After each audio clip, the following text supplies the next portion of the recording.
ये video specially उन लोगों के लिए है कि जो पेट्रोल के रोज़ के एक्सपेंसेस से तंग आ चुके हैं और इलेक्ट्रिक बाइक पे शिफ्ट होना चाह रहे हैं। तो आपको मैं इन दोनों के प्रोज एंड कॉन्स बताऊंगा, क्योंकि तकरीबन 24,000 किलोमीटर का मेरा एक्सपीरियंस है इलेक्ट्रिक बाइक का, और तकरीबन काफ़ी सारी चीज़ें मुझे इसकी समझ आ रही हैं कि यार ये किन लोगों के लिए है नहीं है। मैंने ख़रीदा तो क्या सोच के मैंने इसको परचेज़ किया। 2.5 साल का मेरा एक्सपीरियंस है। तो चलो इसके प्रोज एंड कॉन्स आपको बताता हूँ, और ये आपके लिए है कि नहीं है ये मैं आपको बताऊँगा। और इस वीडियो के एंड में इंशाल्लाह मुझे पूरी उम्मीद है कि आपको ये तो समझ आ जाएगा कि ये आपको बाइक ख़रीदनी चाहिए कि नहीं ख़रीदनी चाहिए। तो चलिए शुरू करते हैं। इलेक्ट्रिक बाइक की जब आप प्लानिंग कर रहे हो तो सबसे पहले आपने ये अपने जहन में रखना है कि आपके पास की चार्जिंग का प्रॉपर सिस्टम हो। यानी आपका ज़मीन का घर हो, या अगर आप ऑफिस में चार्ज कर रहे हैं, या फैक्ट्री पे चार्ज कर रहे हैं, या शॉप है जो भी है, फ्लैट में है, तो आप जहाँ पे ये बाइक आपकी खड़ी होगी इलेक्ट्रिक बाइक, तो ये जो आपकी जो चार्जिंग होगी ये आपके सामने हो। क्योंकि इस पर कोई भी हादसा हो सकता है। जिस तरह हमें पता है इलेक्ट्रॉनिक चीज़ें हैवी ये वोल्टेज ले रही होती है। तो रिकमेंड तो मैं यही करूँगा घर में आप अपने सामने चार्ज करें। और अगर आप बिल्डिंग में चार्ज कर रहे हैं तो उस पर हादसे के अलावा ये भी हो सकता है कि ये आपका चार्जर भी चोरी हो सकता है। गली में खड़ी होगी, अगर बिल्डिंग में खड़ी होगी, तो कोई भी इसको चार्जर ले जा सकता है। 10 से 12 14 हज़ार रुपये का इसका सिर्फ चार्जर है। दूसरी बात ये आपने जहन में रखनी है कि अगर आप इलेक्ट्रिक के बिल पे इसको चार्ज कर रहे हैं तो ये तकरीबन मेरा ख्याल है 2.5 से 3 3.5 या 4 यूनिट ले रही होती है। डिपेंड करता है कि बैटरी इसकी कितनी ड्रेन हुई हुई है। तो ये आपने जहन में रखना है कि तकरीबन 70 80 या 90 यूनिट आपके इसने महीने में ले लिए। तो फिर आपका बिजली का बिल कहाँ जाके रुकेगा।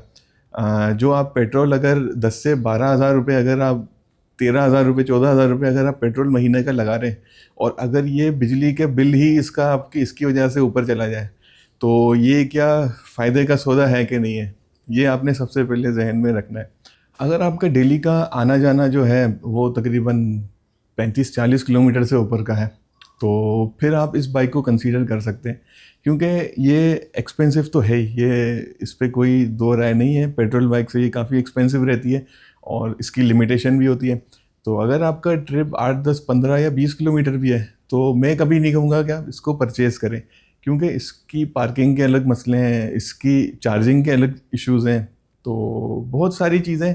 तो आप फिर पेट्रोल की बाइक पे ही रहें। छोटे ट्रिप वालों के लिए ये नहीं है। बड़ा आपका राउंड है, महीने के आपके 10 12 या 15 हज़ार रुपये आपके पेट्रोल में लग रहे हैं, फिर आप इस बारे में सोचें थोड़ा।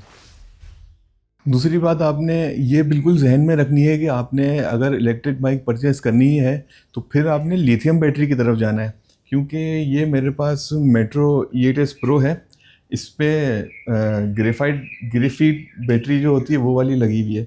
तो इसमें मेरे साथ बैटरी के अंदर इशू आया था। खैर कंपनी ने मुझे न्यू बैटरी इसके ऊपर डाल के दी थी, क्योंकि 1.5 साल की इसकी बैटरी की वारंटी थी।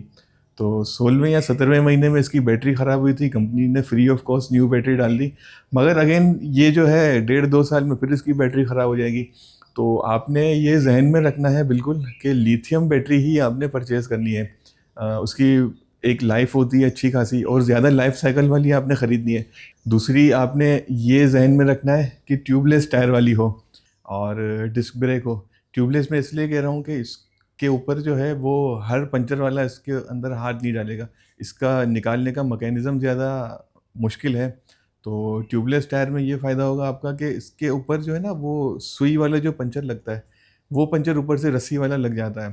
तो इसके अंदर भी 2 3 पंचर लगे हुए हैं, कीलें लगी थी, कांटे लगे थे। तो वही वाला पंचर लगा हुआ है, साल से चल रहा है वो वाला पंचर भी। तो रिलायबल है, कोई मसला नहीं है उस पंचर से।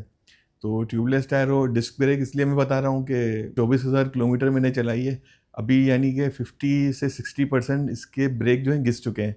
तो मतलब चल रही है अभी भी, ये हो सकता है 5 7 हज़ार किलोमीटर ये चला लेगी। तो एक अच्छी खासी रनिंग है ये वाली। इसके बाद जो आपने जहन में रखना है कि आपका रूट किस तरह का है। अगर आप हाईवे की तरह के जो बड़े रूट्स होते हैं, अगर आप उस रूट पे अगर इसको चला रहे हैं, तो आपने हैवी मोटर वाली ख़रीदनी है, 2000 वॉट से ऊपर वाली। क्योंकि आपको फिर वहाँ पे स्पीड चाहिए होगी, और जब आपको स्पीड चाहिए होगी तो आपकी जो रेंज जो बाइक की है वो भी ज़्यादा होनी चाहिए, जो 150 किलोमीटर वाली इस तरह की हो। अगर 150 किलोमीटर रेंज वाली अगर आप बाइक परचेज़ करेंगे और उसको स्पोर्ट मोड पे चलाएंगे, ये मैं किसी स्पेसिफिक कंपनी की बात नहीं कर रहा, हर बाइक का इसी तरह होता है। स्पोर्ट मोड पे चलाएंगे तो वो हो सकता है 60-70 किलोमीटर के अंदर अंदर आ जाएगी उसकी स्पीड, क्योंकि फिर आप उसको 70-75 किलोमीटर की स्पीड से, पर आवर की स्पीड से आप उसको भगाएंगे। इसके बाद आपने अपने ज़हन में ये रखना है कि अगर आपके पास बाइक नहीं है, या अक्सर लोगों की ऐसी होती है, यार अब बाइक हमारी ख़त्म हो गई है, इसको बेच के हम दूसरी खरीदेंगे। तो वो हज़रात इस चीज़ को ज़हन में रखना कि अगर आप घर में सिर्फ एक ही बाइक आपके पास ये है, क्योंकि इसकी एक लिमिटेशन होती है। आप इसको जब फुल चार्ज करेंगे अपने ऑफ़िस से या कहीं से भी काम से जब आप वापस आएँगे, और आपकी रूटीन इस तरह की होगी कि इसकी बैटरी तकरीबन 70-80% आपने ख़त्म करके आप घर पे आ रहे हैं, तो फिर ये कहीं जाने के काबिल नहीं होगी। फिर इसको अगेन इसको चार्ज करना पड़ेगा, और ये एक लिमिटेशन वाली बात है। और अगर आप ये बाइक ख़रीद के ये सोच रहे हैं कि यार हम 2 भाई हैं या 2 लोग हैं, कोई भी हैं, वो इससे लंबा रूट करेंगे, तो इसको फिर मैं रिकमेंड नहीं करूँगा। क्योंकि ये बाइक अगर हम इस पे अगर डबल बंदा बिठाते हैं, तो एक तो इसके स्कूटी स्पेशली, इसके एक तो शॉक लगते हैं। चाइना के हिसाब से ये बनी हुई है ये वाली बाइक्स, तकरीबन जितनी भी स्कूटीज़ हैं। शॉक लगने के अलावा ये आपकी बैटरी बहुत ज़्यादा कंज़्यूम करेगी। अगर स्पोर्ट्स मोड में अगर आपको कोई भी बाइक अगर 60 किलोमीटर दे रही है, तो वो आपको 40 भी नहीं देगी, 40-45 मुश्किल से देगी। तो डबल वाले भी इसको कंसीडर ना करें, ये सिंगल के लिए तो आइडियल है बहुत ज़्यादा। इलेक्ट्रिक बाइक के आपको मैं अगर फ़ायदे गिनवाऊँ, सबसे पहला इसका फ़ायदा ये है कि आप पाकिस्तान में स्पेशली कराची के अंदर इतनी सड़कों पे रश वगैरह होती है कि आप बार-बार गियर चेंज कर रहे हैं, क्लच डाल रहे हैं, सारी चीज़ें। इंजन की अपनी हीट होती है, इसकी इतनी इंजन की हीट होती थी इसकी, मुझे जो इसका मसला था। आपका एक तो सबसे पहले इसको ऑपरेट करना बहुत ईज़ी है, ऑटोमेटिक है। इसके बाद जो इसका दूसरा फ़ायदा ये है कि स्कूटी की तरह की सीट है। इस वाली सीट में जो है ना, अब इस पे बंदा थोड़ा थक जाता है। जब आप इस बाइक पे मुसलसल 1 डेढ़ घंटा बैठेंगे, तो इस पे थोड़ी थकान फ़ील होती है इस वाली बाइक पे। इसकी सीट कैपेसिटी ऐसी मज़ेदार है इसकी, मुझे जो इसकी अच्छी लगी कि मैं हालाँकि विलेक्ट्रा की भी खरीद सकता था वो वाली, मगर मैंने प्रेफ़र ये स्कूटी इसलिए की, लोगों ने मुझे मना किया यार ये लेडीज़ इस तरह ये वो, तो मैंने कहा नहीं यार ये मुझे अच्छी लगी है। मैंने 1-2 बार वेस्पा चलाई थी, मुझे वो वाली फ़ील आई। तो इस पे जो लेग रूम है ना आपका, वो बड़ा सुकून में आता है भाई। आप 1 डेढ़ घंटे भी आप इसको बाइक को चलाओ, बंदा थकता नहीं है इसमें। मैं अपनी बात करूँगा, हर किसी का अलग एक्सपीरियंस होता है। क्योंकि मैंने 24,000 किलोमीटर चलाई है, और मेरी सबसे पहली प्रायोरिटी यही होती है कि मैं इसको ही लेके निकलूँ। सब्जियाँ वगैरह कुछ भी खरीदा, तो आप यहाँ पे जो है इतना अच्छा खासा ये वाला स्पेस है। कैमरे में शायद समझ ना आए आपको, अच्छा खासा ये स्पेस है। तो यहाँ पे आप जो है बैग वगैरह रखें, उसके अंदर चीज़ें भरें, सीट के इसके अंदर अपना एक कंपार्टमेंट है पूरा, उसमें अच्छी खासी चीज़ें आ जाती हैं। तो आपने पेट्रोल की टेंशन ही लेनी कि यार पेट्रोल कितना है, लोग टैंकी खोल के देख रहे होते हैं इसमें है कि नहीं है। इंजन को, ऑयल को चेंज, जब आप ज़ाहिर सी बात है जब आप लॉन्ग रूट पे जाते हैं इसको लेके, किसी भी बाइक को, जैसे रोज़ की आपकी 40-50 किलोमीटर की अगर आपकी, या 60 किलोमीटर का आपका का रोज़ का ट्रिप है, महीने में या 20-25 दिन में आपने बाइकों के ऑयल चेंज करने पड़ते हैं। बाइक ज़्यादा चलती है तो उसके बाद उसके क्लच प्लेटें जो हैं, उसकी जो वो चेन स्पॉकेट्स हैं, इसके मसले मसाइल होते थे। हर 4-6 महीने में जो 70 होती है, वो तो इसी तरह ही है कि हर 4-6 महीने में इसकी चीज़ें चेंज करो। हेडलाइटें ख़राब हो रही हैं, इंडिकेटर तो टूट ही जाते हैं। कि इसमें आज तक, यानी कि इतना मैंने चलाया, 2.5 साल कंटिन्यूसली मैंने इसको चलाया है। इसका ना कोई माशाल्लाह से इंडिकेटर ख़राब हुआ है, ना हेडलाइट का कोई मसला आया है, कोई चीज़ इसकी इस तरह की, सिवाय बैटरी के। जो मैं आपको यही कह रहा था कि बैटरी आपने लिथियम खरीदनी है, लिथियम के अलावा बिल्कुल किसी तरह आपने दूसरी पैसे बचाने के चक्कर में नहीं जाना है। ये इको फ्रेंडली है, ज़ीरो एमिशन है। पेट्रोल बाइकों में तो इतना पोल्यूशन और सारी नॉइज़ पोल्यूशन इसका अपना अपनी जगह पे, मगर इसके अंदर ना कोई शोर है, ना किसी किस्म का कोई कार्बन इमिशन है, तो नेचर के लिए भी ये फ्रेंडली है। सबसे पहला नुकसान तो आपका ये है कि आपने बिजली जो है इसके मीटर पे नज़र रखनी है। ख़रीदने से पहले आपने कैलकुलेट करना है। अगर आपके पास सोलर सिस्टम है तो ये वाह वाह हो गई। इसके बाद इसका जो नुकसान होगा कि आप जैसे इलेक्ट्रिक बाइक है, आपने एक ट्रिप लगा के आ गए आप, फिर आप दूसरी बार इसको लेके नहीं जा सकते अगर बैटरी इसकी ख़त्म हो गई। इसके अंदर फिर आपने टैंक फुल किया इसका, गाड़ी फुल चार्ज, 5 मिनट में आपका जो है बाइक फुल चार्ज हो गई। तो ये एक जो है इसका सबसे बड़ा नुकसान ये है। दूसरा इसका जो नुकसान मैंने जो देखा कि आप इसको डबल सवारी लॉन्ग रूट पे नहीं ले जा सकते, क्योंकि इसकी अपनी एक लिमिटेशन है। डबल इस पे बड़ी मुश्किलों से बंदा बैठता है। ये सीट जो है इतनी बड़ी नहीं है ये वाली। तो इसके लिए फिर आपको जैसे विलेक्ट्रा की जो इस तरह की बाइकें आती हैं वो फिर आप देख लें। अगेन डबल जब बंदा बैठेगा उसकी जो मोटर के अंदर जो है वो पावर ज़्यादा लगेगा और वो बैटरी आपकी ड्रेन होगी। तो डबल के लिए भी मैं रिकमेंड नहीं करूँगा कि लंबा रूट हो आपका आप डबल में चलाओ। दूसरा इसके अलावा घर में अगर मल्टीपल यूज़र हैं कि दिन में एक चला रहा है, रात को आपका बेटा चला रहा है ये वो, तो फिर ये बाइक आपने बिल्कुल नहीं खरीदनी है। अकेला बंदा चलाने वाला है, लॉन्ग रूट है, तो इससे मतलब बेहतरीन है। और अगर सोलर भी साथ में या कोई विंड टर्बाइन या जो भी इसके पास इलेक्ट्रिक का सिस्टम है, फिर तो मैं तो बोलूँगा भाई आंख बंद करके आप खरीदें। कौन से हैं यानी नुकसानात है उसके अंदर मैं एक चीज़ ये और ऐड करूँगा कि आपने इलेक्ट्रिक बाइक खरीदनी है ना तो अच्छी कंपनी की खरीदनी है, अच्छी क्वालिटी की, जिसकी आफ्टर सेल अच्छी हो। क्योंकि पिछले दिनों जब बारिश हुई थी ना, तो ये वाली, ये तो खैर 2 साल से मेरे पास है, 2-3 बार ऐसा हुआ है कि यहाँ यहाँ तक जो है ना बारिश में ये डूबी है ये वाली बाइक। तो माशाल्लाह से कोई मसला नहीं है इसका।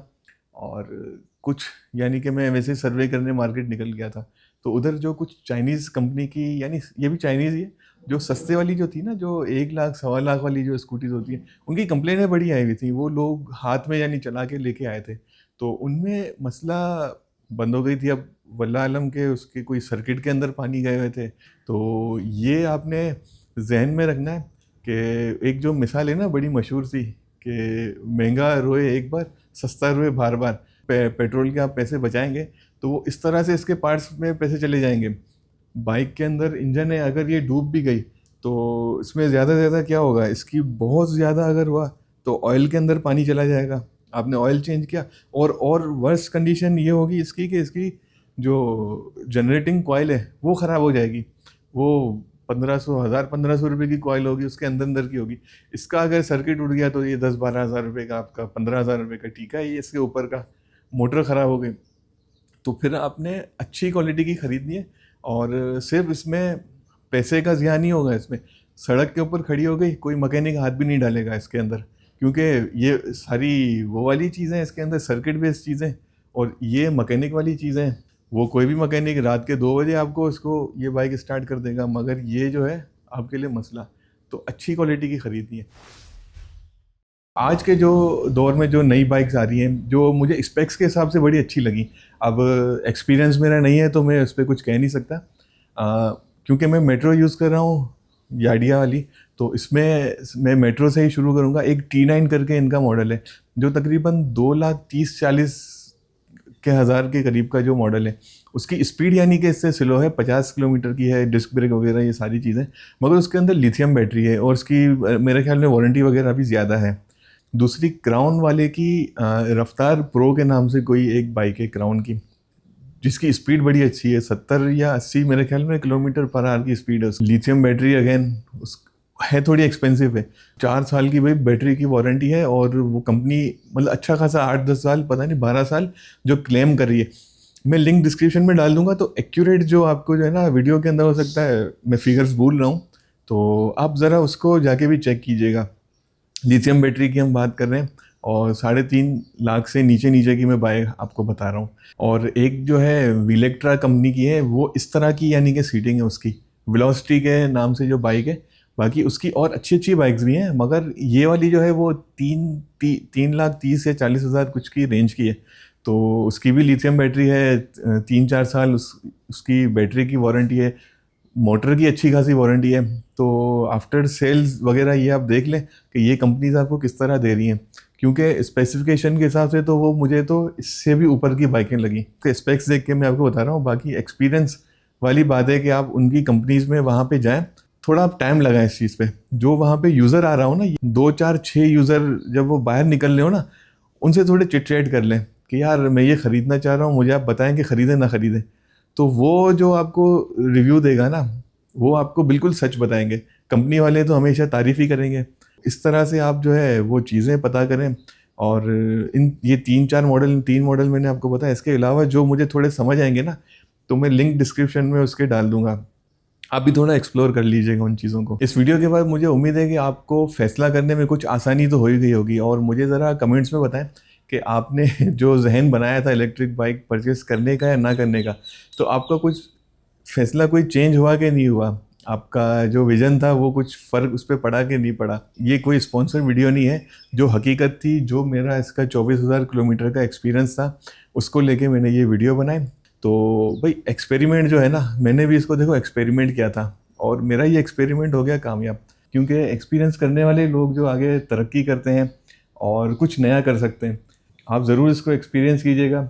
और मुझे भी कमेंट सेक्शन में बताएं कि आपने किस बाइक को ख़रीदने की जो जहन बनाया है। और वीडियो देखने के बाद आपका अगर कोई जहन अभी चेंज हुआ है तो वो भी मुझे बता दीजिएगा। मुझे दीजिए इजाज़त, मिलते हैं अगली वीडियो में किसी और टॉपिक के साथ, किसी और रिसर्च और एक्सपीरियंस के साथ। तब तक के लिए अल्लाह हाफिज़।